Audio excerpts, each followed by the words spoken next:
सोचिए, आप YouTube पर ट्रैवल व्लॉग देख रहे हैं, किसी की पाकिस्तान यात्रा के वीडियोस को लाइक कर रहे हैं, खाने पीने की चीजें और उस तरह के वीडियोस पर कमेंट कर रहे हैं, और जिसे आप एक साधारण यूट्यूबर समझ रहे हैं वो असल में आपके देश के खिलाफ एक जासूस निकले।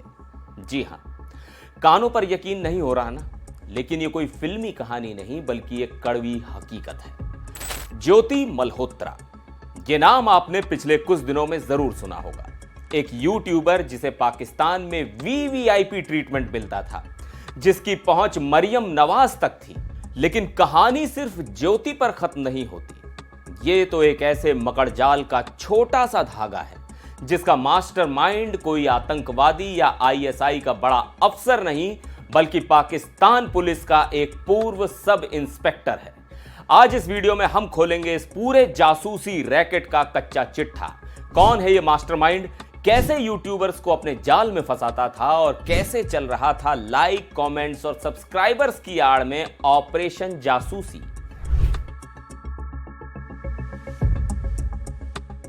नमस्कार, मैं हूं सिद्धार्थ प्रकाश और आज हम जिस कहानी की परतों को खोलने जा रहे हैं वो आपके होश उड़ा देगी। इस पूरे खेल का पर्दाफाश शुरू हुआ हरियाणा के हिसार से।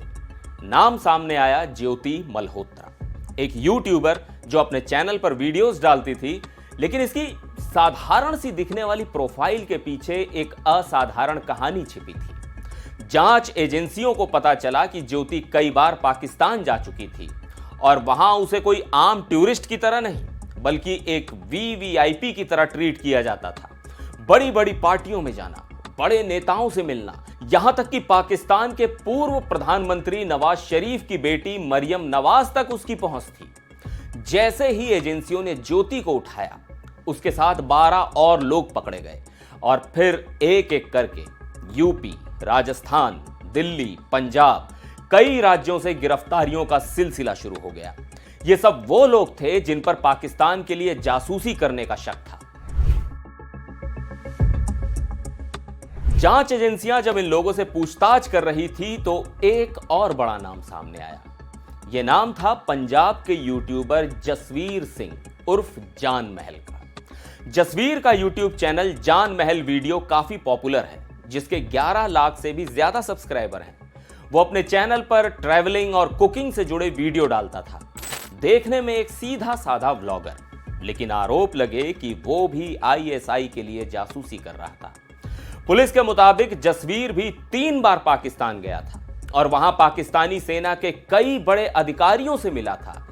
यहीं से कहानी सबसे बड़ा और सबसे चौंकाने वाला मोड़ लेती है।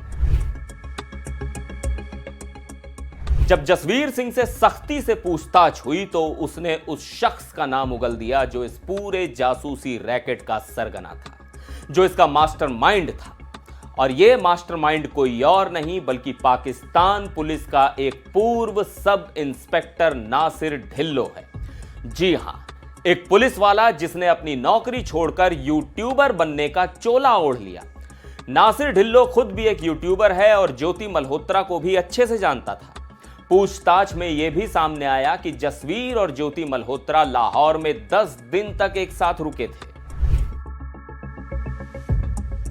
तो अब सवाल उठता है कि यह पूरा रैकेट काम कैसे करता था। चलिए मैं आपको स्टेप बाय स्टेप समझाता हूं। स्टेप 1, टारगेट की पहचान। नासिर ढिल्लो अपने यूट्यूबर होने का फायदा उठाकर भारत के उन यूट्यूबर्स पर नजर रखता था जो पाकिस्तान में दिलचस्पी रखते थे, खासकर जो बंटवारे की कहानियों या वहां के धार्मिक स्थलों पर वीडियो बनाते थे। अब स्टेप 2, दोस्ती और भरोसा। वो इन यूट्यूबर से संपर्क करता, दोस्ती गांठता और उन्हें पाकिस्तान आने का न्योता देता। एक यूट्यूबर होने के नाते बाकी यूट्यूबर्स आसानी से उस पर भरोसा कर लेते थे। अब स्टेप 3, वीवीआईपी ट्रीटमेंट का जाल। जब कोई भारतीय यूट्यूबर पाकिस्तान पहुंचता तो नासिर ढिल्लो उसे स्पेशल ट्रीटमेंट दिलवाता, बड़े लोगों से मिलवाना, हर जगह आसानी से एंट्री दिलवाना। इससे यूट्यूबर उसके प्रभाव में आ जाता। अब स्टेप 4, आईएसआई से मुलाकात। भरोसा जीतने के बाद नासिर ढिल्लो इन यूट्यूबर्स की मुलाकात लाहौर में आईएसआई के अधिकारियों से करवाता था। जसवीर की मुलाकात भी नासिर ने ही आईएसआई एजेंट से करवाई थी। अब स्टेप 5, असली खिलाड़ी दानिश की एंट्री। इसके बाद नासिर इन यूट्यूबर्स को दानिश नाम के एक शख्स से मिलवाता था। यह दानिश ही वो कड़ी था जो दिल्ली में बैठकर खेल चला रहा था। वो दिल्ली स्थित पाकिस्तान हाई कमीशन में काम करता था और वहीं से इन यूट्यूबर्स को जासूसी के टास्क सौंपता था और उन्हें हाई कमीशन में गेस्ट के तौर पर बुलाता भी था। सोचिए कितना शातिर तरीका था। यूट्यूब और ब्लॉगिंग की आड़ में देश की सुरक्षा में सेंध लगाने का पूरा नेटवर्क तैयार कर लिया गया था। सुरक्षा एजेंसियों को अब शक है कि यह कोई छोटा मोटा रैकेट नहीं है।